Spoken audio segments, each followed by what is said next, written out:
एक बहुत महत्वपूर्ण राज्य है। प्रधानमंत्री अपर असम में नहीं आ पाते हैं, पता नहीं क्यों डरते हैं। नलबाड़ी जा रहे हैं जहां थर्ड फेज में चुनाव है, यहां नहीं आ पाते। शायद डर इस बात का भी होगा कि चाय बागान के मजदूरों की आंख में आंख डाल के कैसे देख पाएंगे। उनको आज भी परमानेंट वालों को भी सिर्फ 250 रुपए देते हैं। शायद इस बात की भी घबराहट होगी कि 4 लेन हाईवे नहीं कंप्लीट कर पाए। 4 लेन हाईवे तो बहुत बड़ी बात है। GS road, Guwahati Shillong road, महत्वपूर्ण सड़क है। कल प्रधानमंत्री के आने से पहले रिहर्सल करने के लिए उसको बंद कर दिया। एम्बुलेंसेस नहीं जा पा रही। प्रधानमंत्री बाद में आए, रिहर्सल हो रही थी, एक आदमी गाड़ी में बैठा प्रधानमंत्री की तरह हाथ हिला रहा था और सड़क बंद। यह चिंता इन लोगों को नहीं है कि मरीज अस्पताल नहीं जा पाएंगे, लोग अपने नौकरी पे नहीं जा पाएंगे, बच्चे स्कूल नहीं जा पाएंगे, महिलाएं बाजार नहीं जा पाएंगी। हमारा ऑफिस तो चलिए, गांधी भवन तो बंद हो ही गया उस सड़क की वजह से।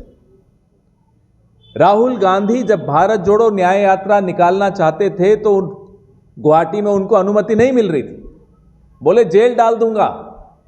हेमंता बिस्वा शर्मा जी बोले, अपने आप को डॉक्टर कहते हैं, बोले जेल डाल दूंगा। और वही हेमंता बिस्वा शर्मा चुनाव के बीच में रिहर्सल करने के लिए जीएस रोड बंद कर देता है।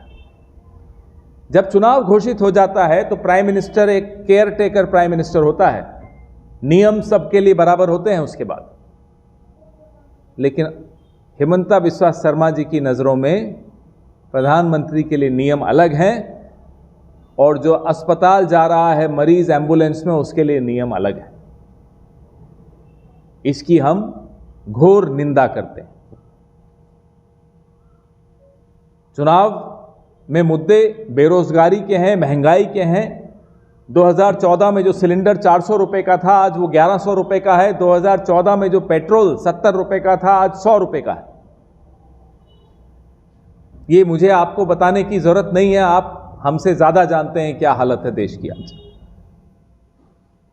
बेरोजगारी की यह हालत है कि 1 घंटे में 2 नौजवान आत्महत्या कर रहे हैं इस देश के। यह सरकार का आंकड़ा है, मेरा नहीं है। अभी संसद में सरकार ने जवाब देते हुए बताया, एक दिन में 30 किसान आत्महत्या कर रहे हैं। यह सरकार का आंकड़ा है, मेरा नहीं। एक दिन में 100 बलात्कार हो रहे हैं। मणिपुर में हमने देखा क्या हुआ, ज्यादा दूर नहीं है मणिपुर। नलबाड़ी जा रहे हैं, उनको हमने तो कई बार बोला, प्रधानमंत्री जी अगर हेमंता बिस्वा शर्मा आपको हेलीकॉप्टर नहीं दे रहे मणिपुर जाने का, तो हम आपको टिकट दे देते हैं हवाई जहाज की, आप चले जाइए मणिपुर, एक बार जाकर देखिए क्या हालत है। चले हैं वो यूक्रेन की वॉर रोकने। विश्वगुरु पप्पा ने यूक्रेन की वॉर रोक दी। अरे पप्पा, मणिपुर का तो कुछ कर दो। तो प्रधानमंत्री जी क्यों डरते हैं हम जानते हैं। राहुल गांधी न्याय की बात कर रहे हैं, मल्लिकार्जुन खड़गे जी न्याय की बात कर रहे हैं, गौरव गोगोई जी न्याय की बात कर रहे हैं। न्याय उन बेरोजगार नौजवानों के लिए।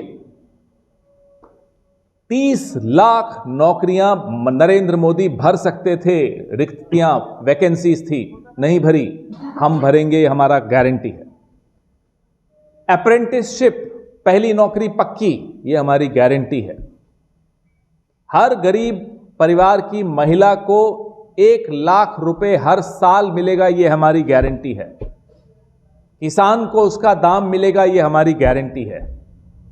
और जो अन्याय यहां के चाय बागान के मजदूरों के साथ हुआ है, वो अन्याय दूर करेंगे। ये गौरव गोगोई अगर बोलते हैं तो ये करके दिखाएंगे।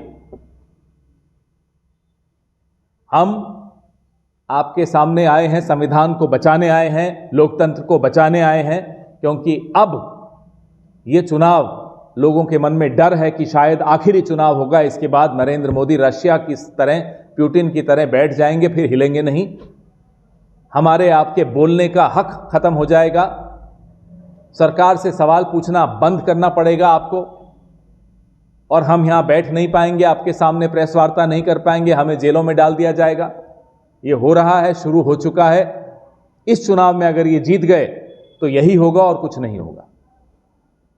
इसलिए लोकतंत्र और संविधान को बचाने की लड़ाई में हम आपके आगे अपना दामन फैला रहे हैं, वोट मांग रहे हैं। गौरव गोगोई, पूरे हिंदुस्तान में उनकी आवाज सुनी जाती है। गौरव गोगोई जब पार्लियामेंट में खड़े होकर बोलते हैं ना, तो नरेंद्र मोदी की रात की नींद खत्म हो जाती है उससे। ये है गौरव गोगोई की आवाज की ताकत, क्योंकि यहां से बोलते हैं, यहां से नहीं बोलते, यहां से बोलते हैं। दिल से जो आदमी बोलता है, जज्बे से जो आदमी बोलता है, उसकी बात पूरा हिंदुस्तान सुनता है। आप लोग के माध्यम से मैं जोरहाट के लोगों से अपील करता हूं कि गौरव गोगोई की आवाज को और ताकत दें, ताकि वो निडर होकर मजबूती से आप लोगों के सवाल उठाएं, आप लोगों की लड़ाई लड़ें। आगे चल के अब जब हमारी सरकार बनेगी तो पूरी उम्मीद है कि वो मंत्री भी बनेंगे और काम करेंगे।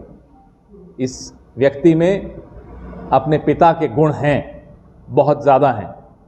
तरुण गोगोई जी हम सबके बहुत सम्मानित नेता थे, पूरे देश क्या पूरे विश्व में उनकी इज्जत थी। इसलिए आपके सामने हम आए हैं। आज प्रचार का आखिरी दिन है।